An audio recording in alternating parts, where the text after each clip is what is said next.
Өлкөбүздө жаратылыш байлыктар болбосо да, бизде акылдуу жана таланттуу муун өсүп келе жатат.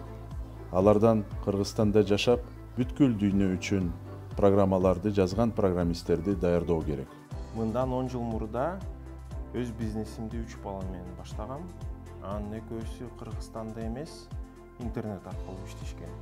Бизде азыр 40тан ашык бала иштейт.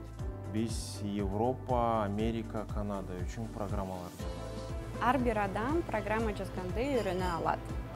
Биз өзүбүздө программа жазганды үйрөтөбүз, бирок бүткүл көңүлүн коюп, болушунча аракеттениш керек. Программисттердин арасында кыздардын көбөйүшү да абдан кубантат. Биздин департамент жогорку адистеги программисттерди даярдайт. Акыркы 2 жылда студенттердин саны 3 эсе көбөйдү. Бул аларга болгон суроо талаптын көбөйүшүнөн жана программисттер жакшы маяна алышат. Кесиптик 1 жылдык курста да көп эле программа жазууну үйрөнсө болот. Ошол заматта эле жакшы иштеп кетсе болот. Кыргызстанда программалык жабдууларды даярдоо индустриясы абдан өнүгүп, азыр программисттерге болгон суроо талап да өсүп келатат.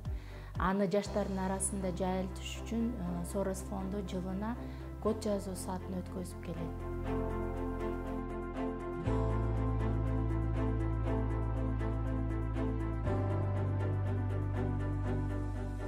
Час кода. Час кода. Час кода. Час кода. Час кода. Час кода.